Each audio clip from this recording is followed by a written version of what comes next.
Next question की ओर बढ़ते हैं। नेक्स्ट क्वेश्चन है, दर्द देता है क्या ट्रांसप्लांट करते टाइम? सो ये क्वेश्चन भी बहुत सा ये रिपीट क्वेश्चन है। बहुत सारा लोग ने ये सेम क्वेश्चन पूछा है कि ट्रांसप्लांट करते वक्त दर्द होता है क्या। सो आपको ये मैं बता दूं कि ट्रांसप्लांट करने से पहले आपका ये जो भी एरिया है, चाहे वो रेसिपेंट एरिया हो या ये डोनर एरिया हो, आपका एनेस्थीसिया हर पार्ट में लगेगा, चाहे एक्सट्रैक्ट करना हो या इम्प्लांट करना हो। सो वो एरिया में एनेस्थीसिया जब मारता है स्टार्टिंग में, तभी थोड़ा पेन होते हैं। वो तो आम थोड़ा ऑनेस्ट रहेगा, थोड़ा पेन तो होता है, पिंचिंग जैसा पेन होता है। आपको ऐसा लगे कि कोई सुई थोड़ा सा घुसा के उसके बाद थोड़ा पिंच पिंच कर रहे हैं, ऐसा ऐसा पेन होता है। और बाकी आफ्टर एनेस्थेसिया जो भी पेन सेन है सब गायब हो जाता है। आपको पूरा एरिया नम हो जाएगा, रेसिपेंट एरिया भी नम हो जाएगा, ट्रांसप्लांटेड एरिया भी नम हो जाएगा। और आपको पता भी नहीं चलेगा कि पीछे से बाल एक्सट्रैक्ट भी किया है, निकला भी है, और आगे में ये इम्प्लांट किया है, डाला है कि आपको कुछ मालूम नहीं चलेगा। सो ये क्वेश्चन, दर्द देता है क्या ट्रांसप्लांट करते टाइम? तो दर्द बिल्कुल नहीं देता है। सिर्फ स्टार्टिंग में जो एनेस्थीसिया आपको दे रहा होता है, ये जैसे मेरा ये टेम्पल एरिया में भी ये किया है, एनेस्थीसिया मारा है, ये हर एरिया में मारा है। सो ये एरिया में जब एनेस्थीसिया दे रहा होगा तभी आपका पेन होगा, थोड़ा सा पेन होगा। और उसको आप अगर झेल लिया है, पार कर लिया है, तो बस आपका प्रोसीजर हो गया है समझो, क्योंकि आपको कुछ पेन नहीं होते। उसके बाद आपको सिर्फ लेते रहना है और कुछ काम नहीं है बस। सो आई थिंक ये क्वेश्चन भी क्लियर हो गया होगा। सो नेक्स्ट क्वेश्चन है, आप हैंडसम लग रहे हैं।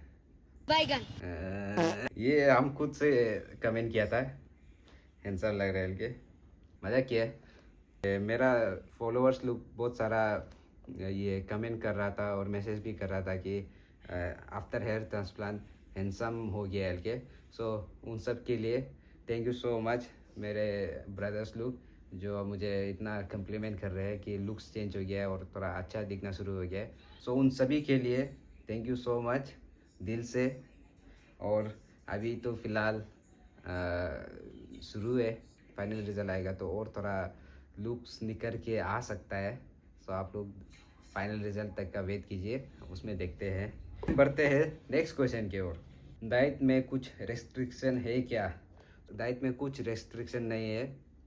हम डॉक्टर से बात हुआ था, मेरा सर्जरी हो चुका था, उसमें हम पूछा था कि डाइट में कुछ डाइट ये फॉलो करना है क्या, ऐसा कुछ पूछा है। तो डॉक्टर बोला है नहीं कुछ आप ये रेस्ट्रिक्शन नहीं है, आप जो खाते हैं, जो नॉर्मल रेगुलर खाते हैं उसको आराम से खा सकते हैं, कंटिन्यू करना है, ऐसा बोला है। फिर भी हम मेरा तरफ से, डॉक्टर तो वैसे नॉर्मली हर चीज़ खा सकते हैं बोला है, लेकिन मेरा तरफ से हम बता देगा कि नींबू हो गया है, टमाटर हो गया है, और भी बहुत सारा खट्टा आइटम्स है, वो सबको अवॉइड कीजिए। सो बढ़ते हैं नेक्स्ट क्वेश्चन की ओर।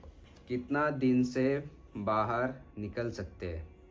सो ये क्वेश्चन भी बहुत सारा मेरे ब्रदर्स लोग पूछ रहे थे कि कितना दिन से बाहर निकल सकते हैं। सो आप आफ्टर 7 डेज निकल सकते हो, अगर आपका कुछ काम है। ऐसे ही आप नहीं निकलना चाहिए, लेकिन आपका थोड़ा ज़रूरी है, कुछ इम्पोर्टेंट काम है। सपोज़ आप अकेला ट्रेन में बैठते हैं और आपका कोई दोस्त लोग नहीं है, या फिर फैमिली आसपास नहीं है, और आपको अकेला अपना राशन लेना है, जो भी ये खाने पीने का आइटम लेना है, तो वो केस में आप सर्जरी के बाद भी निकल सकते हो, शाम को, इवनिंग में, क्योंकि दिन में धूप होता है, सनलाइट ये सब लगने का चांस होता है। और शाम में जब निकलेगा उसमें भी आप थोड़ा जो एक कैप आता है, हिप हॉप कैप, यहाँ से थोड़ा पुला होके आगे का थोड़ा सा ये होके जो ग्राफ को टच नहीं होना है, वैसा वाला कैप लेके आप अपना जो भी ग्रोसरी आइटम्स है, जो भी आपका ये एसेंशियल चीज़ है, वो आप लेके आ सकते हो। और ज़्यादा बाहर निकलने के लिए अवॉइड कीजिए, बाहर ज़्यादा ना ही निकले तो अच्छा रहेगा। और 7 डेज़ के बाद आप इवनिंग वॉक जा सकते हो। इवनिंग वॉक थोड़ा सा करके आके, क्योंकि दिन भर रूम कितना दिन बैठेगा, आदमी फ्रस्ट्रेट हो जाएगा, पूरा माथा भारी हो जाता है, बदन भी अनईजी फील होना शुरू हो जाता है। तो आप 7 डेज़ के बाद थोड़ा सा निकल सकते हैं रेगुलर बेसिस में, लेकिन उसमें भी आप अपना हेड को कवर करना है। जब भी आप बाहर निकलेगा हेड को जैसे भी कवर करना है कैप से, ताकि कुछ इन्फेक्शन ना हो और आपका ग्राफ्ट सेफ रहे। आफ्टर 14 डेज, क्योंकि 14 डेज में आपका ये होगा हेड वॉश होगा, हेड वॉश में आप रब करके फाइनली पूरा ये ग्राफ्ट आपका क्लियर हो जाएगा। उसके बाद आप थोड़ा नॉर्मली घूम सकते हो। उसके बाद आप कहीं भी जा सकते हो हेड को कवर करते हुए। दिन में कहीं भी जाना है आप जा सकते हो। जैसे आपका नॉर्मल लाइफस्टाइल था आप वैसे ही फॉलो कर सकते हो, लेकिन अवॉइड करना है स्पोर्ट्स। 20 डेज तक थोड़ा अवॉइड करना है स्पोर्ट्स, जैसे स्विमिंग, रनिंग, जिमिंग और ये हैवी लिफ्टिंग, ये सब थोड़ा स्वेटी जो पसीना निकलने वाला काम हो गया, इसको आप लोग अवॉइड कीजिए 20 डेज तक। 14 डेज के बाद आप थोड़ा नॉर्मली वॉक के लिए आराम से जा सकते हैं, और जहाँ भी आप ये रेस्टोरेंट जाना है, कहीं बाहर घूमने जाना है, वो सब आप कर सकते हो 14 डेज़ के बाद। क्योंकि 14 डेज़ के बाद आपका पूरा स्कैल्प क्लियर हो जाएगा। जैसे आप लोग मेरा देख सकते हैं, मेरा आज 13 डेज़ हो गया है और ऑलमोस्ट स्कैल्प पूरा क्लियर हो गया है। 14 डेज़ का ले कल हम हेड वॉश करेगा फाइनल स्क्रब ये करके, रब करके। उससे पहले हम रब नहीं किए। जितना भी ये हेड वॉश था मेरा सर्जरी के फर्स्ट दिन से लेके आज 13 डेज है, आज के दिन तक हम इसी स्क्रैच नहीं किए।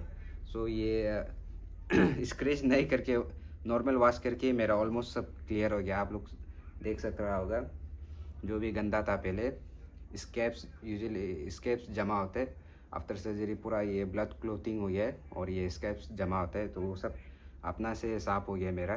कल स्क्रैच करने का ज़्यादा झमेला नहीं होगा, क्योंकि ऑलरेडी पूरा ये क्लियर हो गया मेरा। एक हफ्ते के बाद से आप अपना जा सकते हो शाम को, और 14 डेज़ के बाद अपना जैसा आप नॉर्मली घूमते हैं वैसे घूम सकते हैं। और 20 डेज़ के बाद आप जिम विम भी रनिंग वनिंग स्टार्ट कर सकते हैं धीरे धीरे। नेक्स्ट क्वेश्चन है लीव कितना लेना चाहिए। सो जैसे हम भी एक सर्विस वाला है और हम पुलिस में है, तो हमको हर समय छुट्टी इतना इजीली नहीं मिलता है। सो आप लोग को पूरा प्री प्लान करके ही छुट्टी लेना चाहिए। जो भी लोग जॉब करते हैं या फिर जॉब नहीं भी करने वाला, अगर स्टूडेंट भी है, तो आप लोग अपना स्टडी करते वक्त एक टाइम शेड्यूल बना के उसमें आप ये सर्जरी करने के लिए सोच रहे, तो आपको मैं बता दूं कि सर्जरी अगर आपका ग्राफ्ट थोड़ा ही आपको ये इम्प्लांट करना है। आपका सपोज़ पकड़ लो 2000 ग्राफ्ट या 3000 ग्राफ्ट ही अगर आपको ये डालना है, तो एक दिन में हो जाएगा, आराम से हो जाएगा। सुबह से स्टार्ट करके नाइट या इवनिंग तक में आपका ख़त्म हो जाएगा। लेकिन आपका 3000 से ज़्यादा हो गया है या 4000 5000 ग्राफ्ट हो गया है, तब आपका 2 सेशन लग सकता है, 2 दिन लग सकता है ट्रांसप्लांट के। तो आप पकड़ लो 2 दिन ट्रांसप्लांट के, फिर आप जाने का क्लिनिक तक जाने का 1 दिन, उसके बाद आने का 1 दिन, तो चार दिन तो आप पकड़ लो। आना जाना और सर्जरी के 4 दिन मिला के कर दो। और आफ्टर ट्रांसप्लांट आपका 14 डेज तक हेड वॉश होता है, जो आप थोड़ा मेंटेन करना है।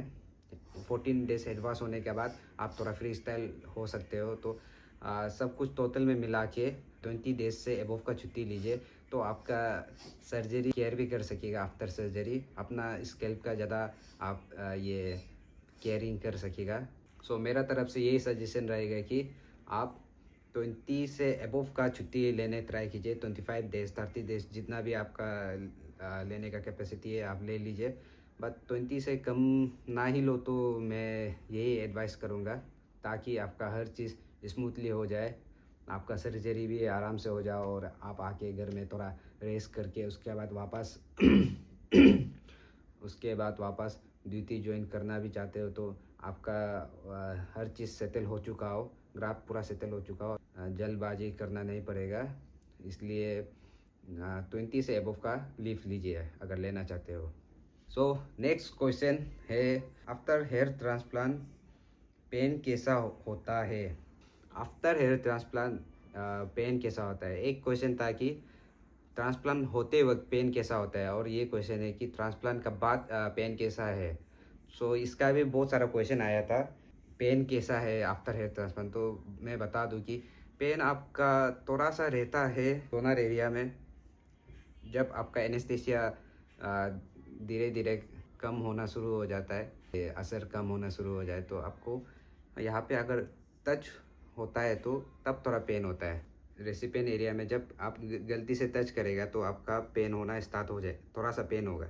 फिर डोनर एरिया भी हल्का हल्का पेन रहता है, लेकिन वो तब थोड़ा ज़्यादा हो जाता है जब आप रात को सोते हो, क्योंकि आप ये पूरा एरिया आपका ट्रांसप्लांट होके रखा है। तो आप ना ही ऐसा सो सकते हो क्योंकि आपका ये ग्राफ लग जाएगा, ना के सो सकते हो, ना ही मैंने ये करना है आगे करके सोएगा फिर आगे में लगी है, तो आपको सीधा ही सोना पड़ेगा सीलिंग को फेस करते हुए। ऐसा अगर सोता है तो ये आपका डोनर एरिया पूरा टच होता है पिलो में, वो समय आपका थोड़ा सोने तकलीफ होता है जो हम फेस किए हैं। 4 से 5 दिन आपको ये होगा, अच्छा नहीं लगेगा, अनईजी फील करेगा, पेन करेगा, थोड़ा लेट नाइट आप जागना पड़ेगा, नींद नहीं जाएगा, ऐसा होगा। फ़िलहाल मेरा अभी 13 डेज हो चुका है, तो कुछ पेन वेन नहीं है, सोते वक्त कुछ तकलीफ नहीं है, क्योंकि शुरू के 5 दिन या एक हफ्ता था उसमें ही थोड़ा पेन होता है, उसके बाद आप एडजस्ट हो जाते हो और पेन भी थोड़ा कम हो जाता है, क्योंकि डोनर एरिया हील हो जाता है 7 डेज तक में, 5 डेज तक में हील हो जाता है, तो आपका पेन इतना नहीं रहता है। ट्रांसप्लांट के बाद पेन थोड़ा सा रहता है, ज़्यादा नहीं है, वो आप बियर कर सकेगा, इतना भी ज़्यादा पेन नहीं होता है और आप एडजस्ट भी हो जाता है समय के साथ।